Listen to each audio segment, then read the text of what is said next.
Well, well, well, what have we here? So welcome back to another episode of Tanner's Favorite Things.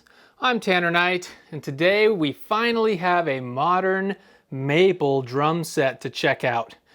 If you haven't followed along with my drum journey or drum set journey, then I'll give you a quick rundown of what I'm used to, which is kind of 80s vintage Tama and Yamaha stuff. Mostly birch, but also some Philippine mahogany in there as well. But this is all maple. Around the 2000s or late 90s, when DW kind of took the drum world by storm, they reintroduced maple as a tone wood, and it just took off. Every other birch set became heavy and antiquated, or at least a second afterthought, because maple was decided that it was the wood of choice for drums. So what do we have here? This set is a Pearl Masters set. And if you're not familiar with the drum company Pearl, you probably should be. They are the most ubiquitous drum company in the world, I believe. I think they sell more sets than anyone else, more than Yamaha, more than Tama, certainly more than the American manufacturers. But this is a made in Taiwan affair, which, if you're not familiar with Pearl's Taiwan factory, it's one of the best in the world. This is top-notch stuff. So Pearl obviously started out as a Japanese company, and they manufactured drums in Japan throughout the 80s, but Pearl was one of the first to utilize overseas, or I guess non-Japanese manufacturing, and they set up shop in Taiwan. And Taiwan has now become the drum, and I would wager to say the instrument manufacturing capital of the world. If there's an instrument, chances are Taiwan has a factory that makes them. But let's take a look at what makes this Pearl Masters Taiwan set special. So first off, if you can see the badge here, we have SST, which is Pearl's superior shell technology is what that means. And you can see it's made in Taiwan right there. This badge is screwed on instead of glued, so it doesn't go all the way through, it's just screwed right into the maple, and that's that. But what makes these kits special is the hardware, the appointments.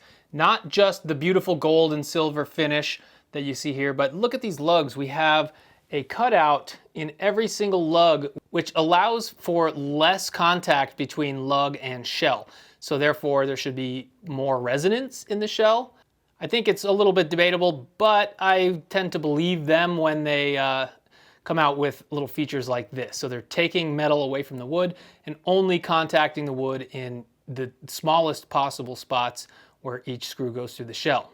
You can also see we have brass swivel nuts. That's pretty cool. Brass is known to be resonant and just shake like hell. So there you go, brass swivel nuts. And everything is gasketed. You can see that all these lugs are gasketed so that they do not contact the wood with metal. It's all isolated and just really rock solid hardware. I love how the head of the tension rod is recessed into this lug. Very nice design. This is top quality manufacturing and design right here, folks. So that was the bass drum. Here we have the 14-inch floor tom, and we'll talk sizes here in a second. But you can see the same style of lug for the actual floor tom, and all toms in general. This is not specific to one drum. They all get this treatment. We do get die-cast hoops on everything. Top and bottom of the toms, top and bottom of the snare, die-cast hoops. That is cool as hell. And let's take a look at the Omni mount. This is a Pearl special, the Omni mount. This is something they devised. And you can see that it kind of contacts the lugs right here, or the tension rods, whatever you want to call it, but it's isolated by a rubber grommet or gasket or something that isolates metal from metal and makes it so there's no holes that need to be drilled into the shell for the tom mount arm. So the arm just goes right into this guy, and it connects to 4 of these lug / tension rods. And yeah, it's a really rock solid system. And what's this? A matching snare? Hell yeah, we do get a 14 by, I want to say that's a 5.5 depth, but I'm not 100% sure. We'll have to get the tape measure out and get some specs on the snare. But we do get a 10 by 8 tom. This is the small tom. A 14 by whatever that is snare. A 12 by 8 or 9. I think it's 12 by 9 for the medium tom. And then we get a 14 by 14 or 12 floor tom. This is a modern kit with modern sizes, modern appointments, and this is my first. My previous kits have all lived in the 80s, Yamaha or Tama or something similar, and yeah, this is my first modern kit. Our kick drum does have 10 lugs, so that's always a nice feature versus the sometimes spec'd 8 lugs. I don't know, I think there's reasoning for both, but I like 10 lugs on each side of the kick drum. I think that it makes for a boomier kick. And yeah, so 22 by 18 inches on this kick, by the way. So pretty long or deep, however you want to call it. But 22 by 18 is more of a modern size. And so are these 14, 12, and 10. So let's take a look at these feet for this floor tom too. This is the 14-inch floor tom.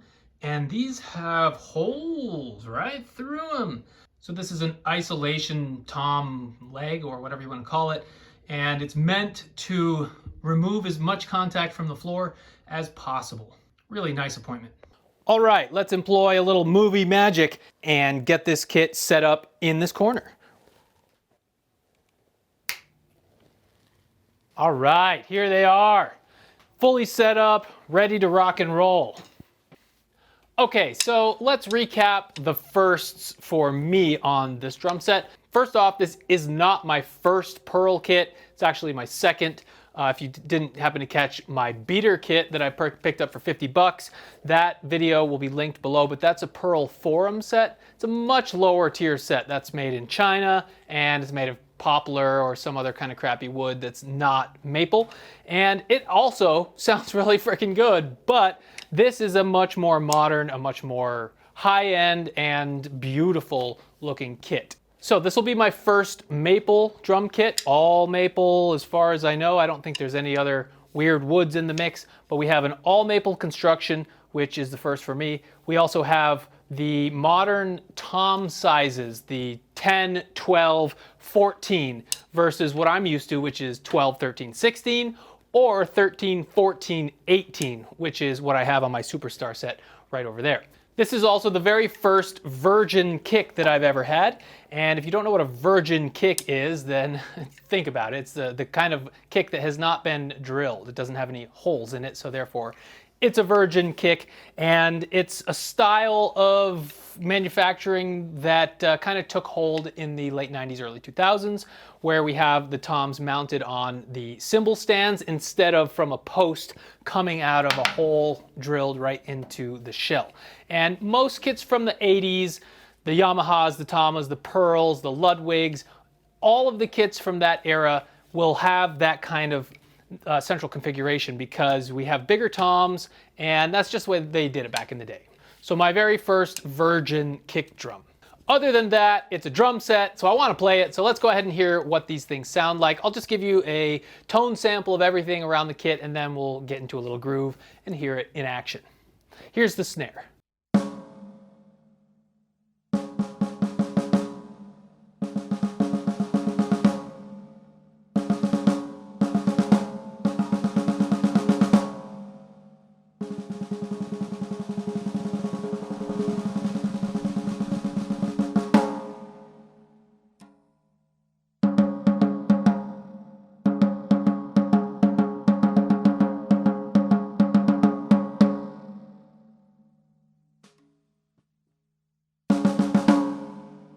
That snare is a keeper.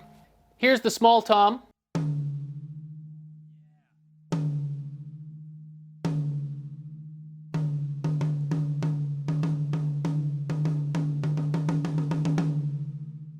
Really nice sounding. Here is the larger, or the middle tom.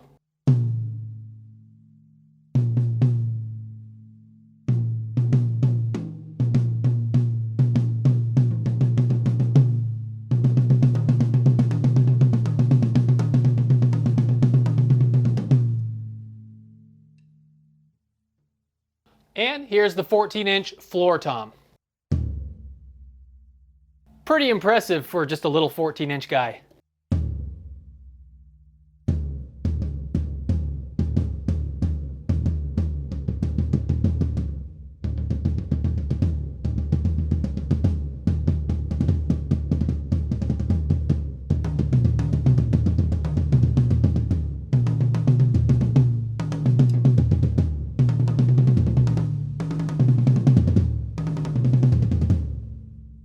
Just great sounding toms. And finally, here's the kick. And before I hit the kick, I don't have any muffling, any pillows, any blankets, nothing in this kick right now. I may decide to stick something in here eventually, but right now, I just want to go with what this thing sounds like on its own without any muffling.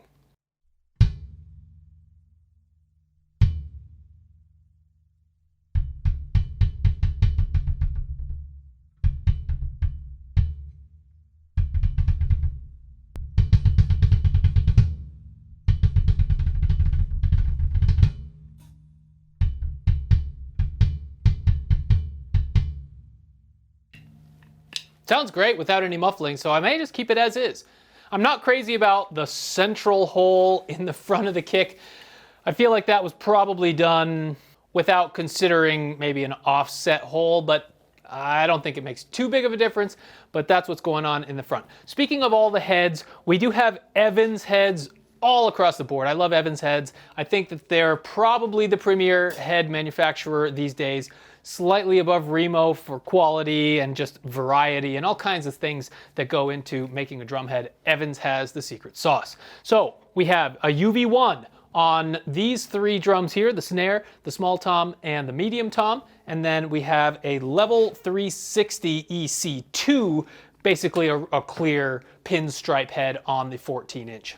So these ones are coated, this one's clear, and then we have clear Evans, probably, I can't tell what's on the back of these, but Evans Reso heads all around. On the kick, we have an EMAD 2 on the batter side, and this Pearl Masters head on the front, which I believe is an Evans as well. All right, let's hear this whole thing in the context of the kit.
right, so what are my final thoughts, or my initial thoughts rather, because this is a brand new drum kit to me. I just picked this up today, and it's just such a joy to have a new kit in here. I know that it seems foolish to keep rotating kits in and out, but I really love trying new kits, and for the most part, each one of these kits has had a major difference from my main kit, my 80s Tama Superstar kit that I just absolutely love and will never ever get rid of. The most important difference with this set here is, number one, it has different sizes. We have the 10, 12, and 14 versus the big boy 13, 14, and 18 toms on the Superstar set. And that's also a 24-inch by 16-inch kick, which this is a 22 by 18. So kind of similar dimensions, but a smaller diameter, longer throw as far as the drum goes itself. I mentioned this before, but it bears mentioning again. This is my very first modern drum kit. For the most part, I love the vintage 80s drums from Japan, the Pearl, the Yamaha, and the Tama, and you know, that's where I have lived most of my drum life. And I would love to check out some USA-made Gretsch or Ludwigs or Slingerlands maybe, but I just don't encounter any deals on those. And really it's coming down to the deal for me. I have to have the right gear at the right deal. But this one, this is a great value for a kit. The Pearl Masters is one of their higher end kits. They obviously have higher than this with lacquered finishes versus the PVC wrap, but the PVC wrap is very, very nice, and some people even say that it helps contribute to a tighter bass sound, just keeps everything nice and compressed, and the Pearl wrap is one of the highest quality. So I'm gonna do a bit of recording with this new Maple kit and see if it will supplant the Superstars for, I don't know, specific types of music. We'll see. I'm not gonna say that it will be every type of music, but I do think for more modern stuff, like a little heavier, maybe a little more metal, then I think that this kit might actually punch a little higher than the Superstars because of the Maple and just the projection of the new modern design. So I would love to know what you have to say, or if you have any experience with the Pearl Masters drum set. If so, what made you go that route? Why did you choose a Pearl Masters over, say, a Ludwig or a Tama or whatever, Sonar, you name it. There's all kinds of options, and that's a good thing, and I guess it's also a bad thing because it makes us want more and more gear, but I'm trying to be as reasonable with this as possible so that I'm not inundated with new drum sets, one in, one out type situation. So if you're looking for a Yamaha 5000 series set, or even just an individual piece from that, I do have that set for sale. That's what was here just moments ago, and this will take its place for the time being. So what did you think of the sound? Do you like the sound of Maple? Do you think that my recording techniques are whack? By the way, I just used 5 up-close mics today, one on the kick, one on the snare and hi-hat, and one on each tom. And that's how we captured the sound today, and very common mics, SM57, SM58. We have a PV PVM 328 on that tom over there, and a 321 on the kick. So Shure and PV mics all around. I'm obviously not done exploring this kit. I've got a lot more to check out and play and hear back. I haven't even listened to this, in fact, to hear what it sounds like recorded. So I'm really interested in hearing what it sounds like under the microphone. Just playing it in the room, it sounds awesome. It sounds great. So I'm really psyched about that, and I'm hoping that that translates to the recorded medium as well. So please drop a like on this video if you like this content, and if you can subscribe, that is a free thing that you can do for this channel right now that doesn't cost you a thing, but helps me immensely and helps keeping this channel growing. So I hope to see you subscribe. Until the next time, I'm Tanner Knight, and I hope to see you on the next one.